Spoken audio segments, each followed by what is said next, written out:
Hey guys, it's Keri from Keri at Home Furniture.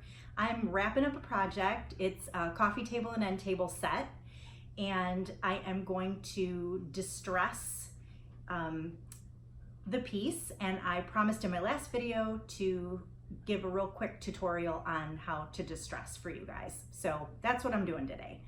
So I just want to show you what I have here. This is obviously the top of the coffee table. I'm kind of crouched down behind it. And then the drawers that go inside the coffee table, and I'm going to be distressing these and showing you. Sometimes I like to use a sanding block, and these actually come, they're like, you can actually wet these down and use these to wet distress your piece. And they come in different grits at the hardware store. I think this one is fine. I don't know if that's $2.20, something like that. But I also like to use sandpaper. And if I am so inclined, sometimes I'll actually take the sandpaper and I'll wrap it around my sanding block. So that's probably what I'm going to do today. And then the most important thing that we need to talk about is the dust mask. I always make sure to wear a dust mask when I'm distressing. So no matter what kind of paint you're using, if it's non-toxic or, you know, it's still dust particles, and your lungs will not like to have dust particles in them. So take care of yourself and make sure that you're wearing a mask. Now, for the purpose of this video, I'm not going to wear the mask while I'm talking, but any other time, I have a bulk supply of these guys waiting for me. So, okay, so I'm going to come around to the other side, and I'm going to show you the best areas on your piece to distress in order to get the most natural finish, okay? Okay, so I have one of the drawer fronts here. I'm gonna hold it up so that you can kind of see what I'm talking about. On this drawer front, this will be great to distress because I don't know if you can see the detail here. It's got these beautiful details on the drawer front. And with just the taupe paint that I have here, as you're looking at it, those details get lost. And that's what I really love distressing for. I don't like to have, you know, overly distressed pieces, but I think a well done distress can make your furniture look completely different than it did before. And this piece was originally like an orangey oak. So it's a light wood. And so when I distress, it's not going to be too visible, because if you have a darker color paint on a lighter wood and you distress, you're going to have it's going to look more obvious than if you have a lighter paint and you're distressing over a lighter piece of wood. And the opposite is true if you have darker wood that you're distressing over. So the first thing I would do on this piece here, I'm gonna kind of put it down here.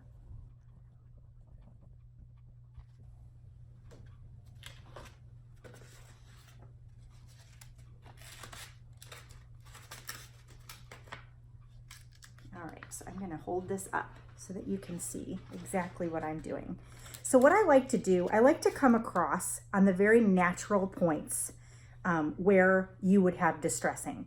So on a piece of furniture, it's obviously going to be around the edges, maybe around where the hardware is, where you're constantly grabbing. You wanna think about where you would naturally have damage to a piece just over wear and tear, just from time. So this one here, I'm gonna just go ahead and wrap my sandpaper around my sanding block, and I'm just going to real gently kind of come on an angle and pull back on the paint. Okay, I don't know if you can see that. I think you can see that. That's a really mild distress, but it definitely brings out the detail. You can see the difference between this side and this side here that has the distressing. So this is a great example. And when you have, you know, it's nice because you can kind of go on an angle when you have like ridges that go down, because you're not going to be distressing on the inside of those grooves, just on the actual edges of the grooves. So I'm gonna do the rest of that here.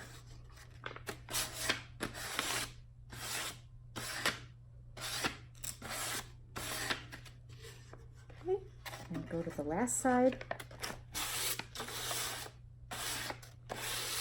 I'm putting some pressure.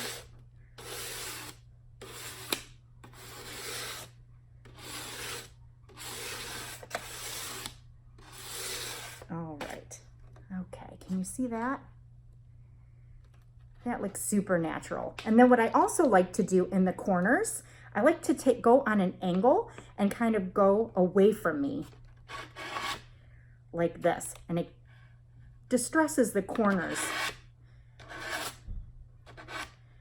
Just like that. Can you see that? That looks fantastic. All right, so that's what I'm gonna do for all 4 corners.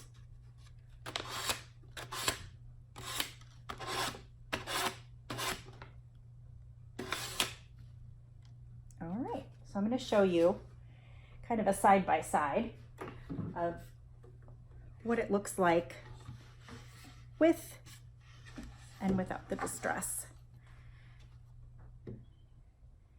And you can see it's super subtle, but it definitely brings out the detail in the furniture. So when we go to the full coffee table here, you can see it behind me, I'm going to follow this same thing, the same thought process. I'm going to bring this a little bit closer so you can see.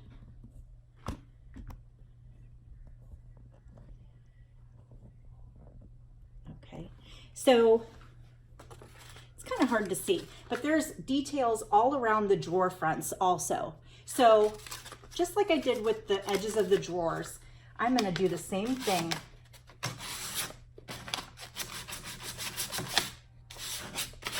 And Shabby paints is great, so it definitely adheres, so you're going to have to put some muscle in it. All right, and then I'm going to come all the way around the edges.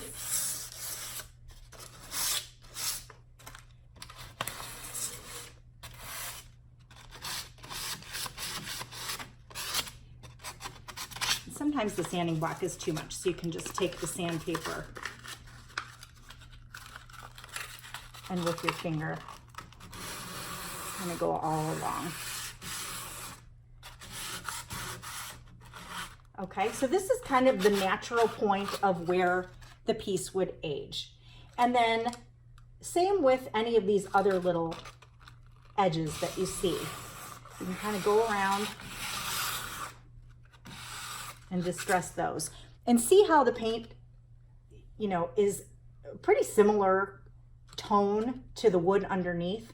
So it's not really anything overly done, but it's just enough to give your finish that aged look. And so I'm going to show you here too on the darker color. If you do the darker and you sand hard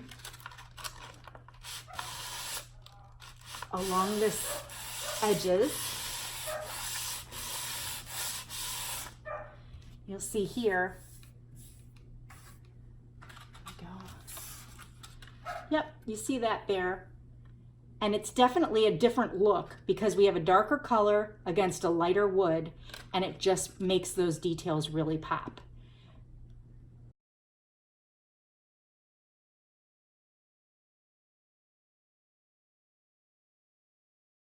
All right, now I did go on the corners and distress the top of and the corners. I'm not sure if I'm going to do all the way around the edge.